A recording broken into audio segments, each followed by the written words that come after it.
Sveikinu prisijungus į šią vedamą meditaciją, kuri padės giliau įsisąmoninti viską vienijantį priešybių vienybės arba paradokso principą, kurio dėka egzistuoja beribė gyvenimo darna. Tačiau, kad susilygiuoti su šiuo darnos keliu, mes turime gerai įsisąmoninti tą pagrindinį principą, aplink kurį visa gyvenimo įvairovė šoka. Tad dabar kviečiu tiesiog būti taip, kaip nori būti, tačiau gerai atkreipk dėmesį tai, kas bus pasakyta, ir intuityviai pajausk, kur kreipia šis vedimas, kokią sąmonės būseną sužadina šis vedimas. Tad visų pirma, atkreipkime dėmesį į savo kvėpavimą,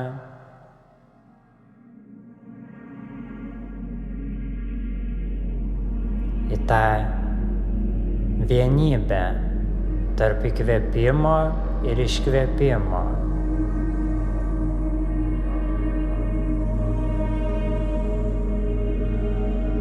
Atkreipkime dėmesį į tą tarpą tarp įkvėpimo ir iškvėpimo.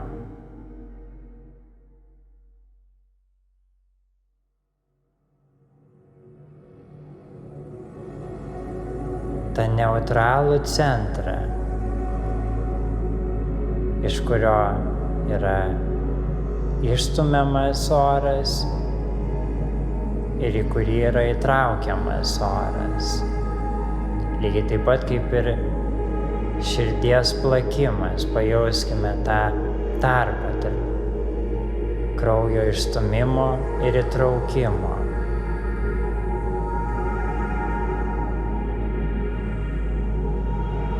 Tai tarytum visiškai neutralus ir neapčiuopiamas centras,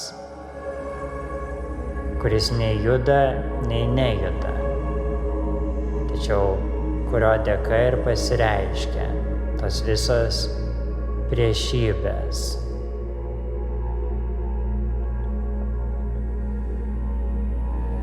Tad atpažinkime, kad šis centras yra.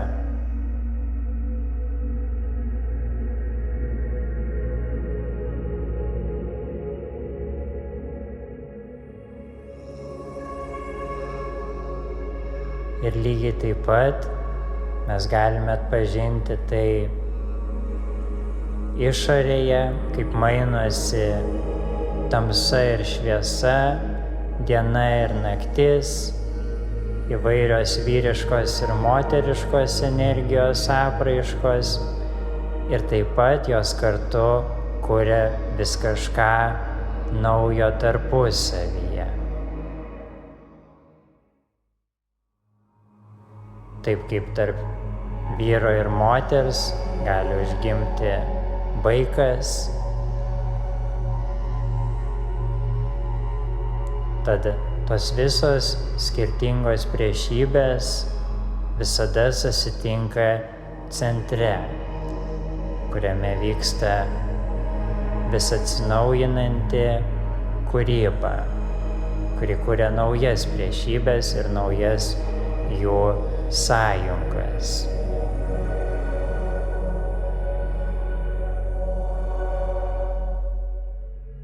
Pajauskime, kad tai yra amžinas judėjimas, be pradžios ir pabaigos. Visos pradžios ir pabaigos taip pat kyla iš tos tyros centrinės būties, kuri pati neturi pradžios ar pabaigos.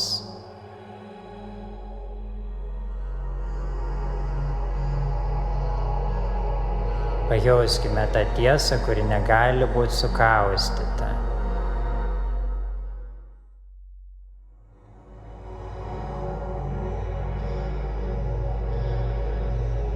Nes vėlgi tiek santykinis sukaustymas, tiek išsilaisvinimas, išlaisvėjimas egzistuoja to dėka.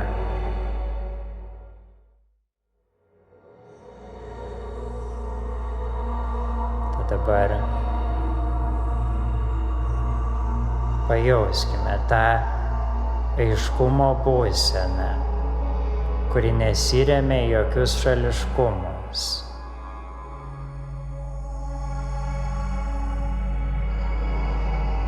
Šitą visiškai prie nieko nepririštą aiškumo būseną, kada mes suvokiame tą nuolatinę priešybių kaitą.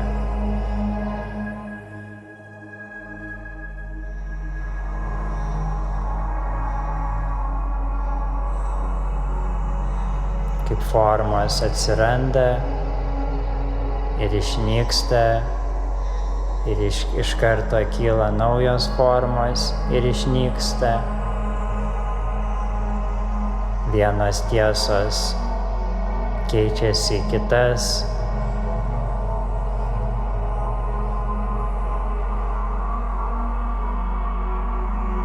Taip kaip tamsoje yra sėkla šviesos ir šviesoje visada yra sėkla tamsos,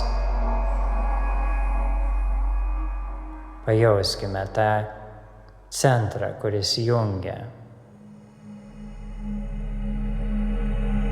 tas priešybės.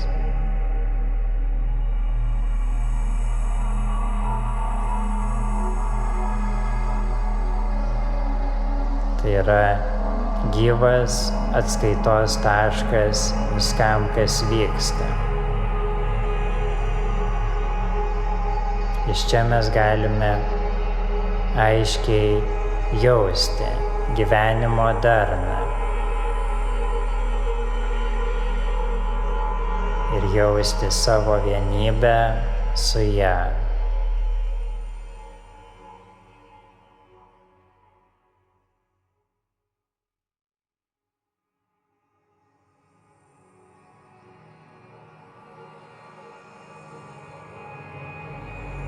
Tuomet mes galime jausti tobulą balansą tarp aistros ir ramybės. Tada mūsų ramybė tampa gyvesnė, o mūsų gyvybingumas tampa ramesnis.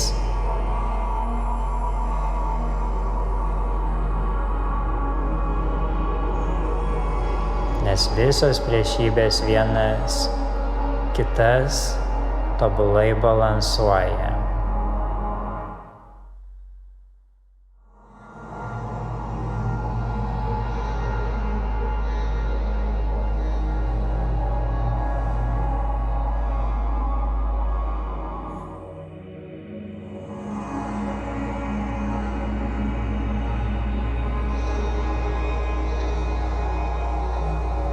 Tuomet mes galime jausti veikimą be veikimo, veikimą be pastangų, šią natūralią darną. tą tobulą meilės galią, kuri traukia visas priešybes.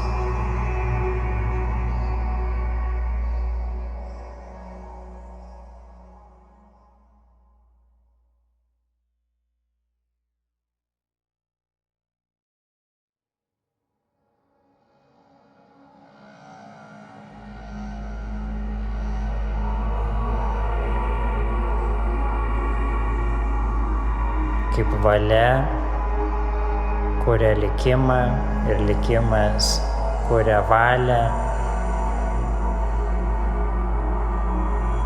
priėmimas paleidimą, paleidimas priėmimą.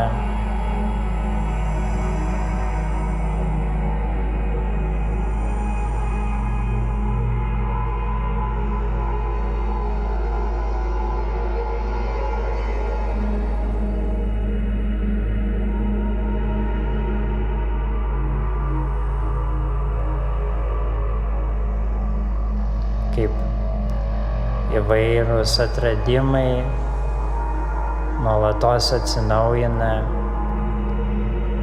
kaip vienos tiesos papildo kitas.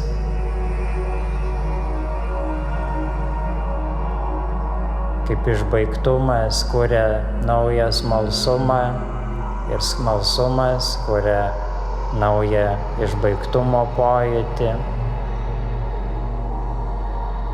Ir pajauskime tą savo natūraliai besijaučiantį balansą tarp visų šitų besimainančių priešybių. Ta aukso viduriuką, kuris jaučiasi tiesiog palaimingai.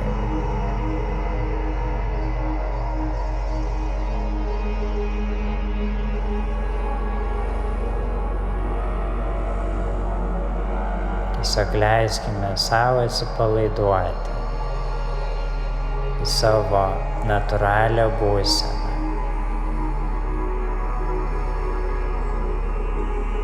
Tarp visko, tarp visko, tarp visko.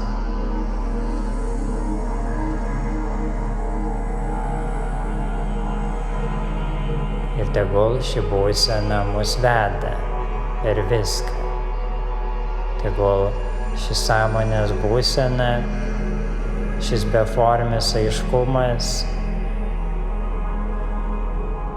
natūraliai traukia visas aktualias formas, kad matytume jų harmoningą sąryšį ir taip pat galėtume tą gyvą visų skirtingų dalykų santykį vesti su meile, su šią viską vienijančią meilę ir šitaip praturtinti viską įvairiausiais būdais, pasitarnauti visiems ir viskam.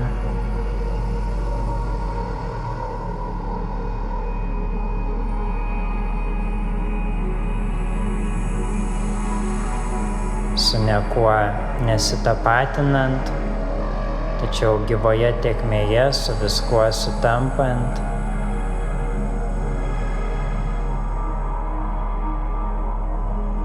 Prie nieko neprisirišant, tačiau būnant gyvoje vienybėje su viskuo.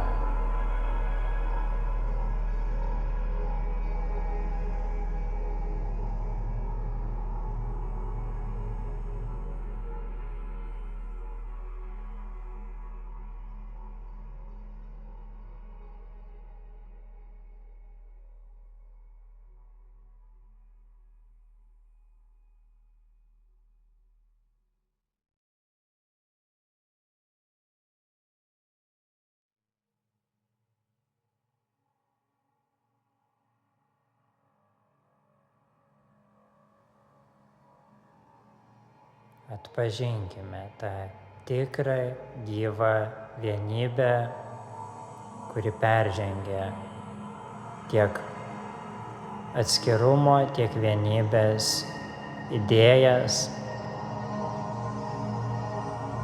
Atpažinkime tą gyvą besąlyginę meilę, kuri peržengia sąlygotą meilę ir jos priešybę, kaip neapykantą ir karą.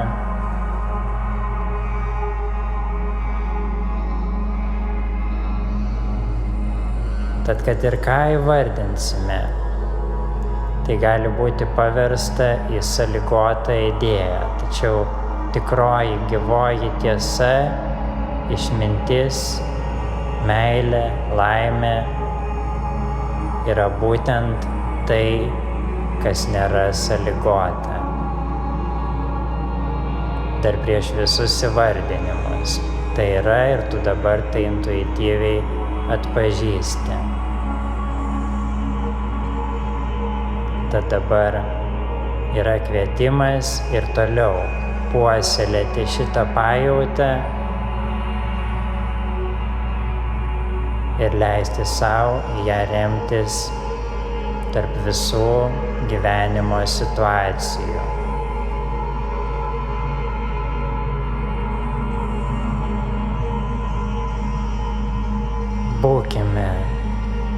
sąmoningi gyvojo šaltinio laidininkai.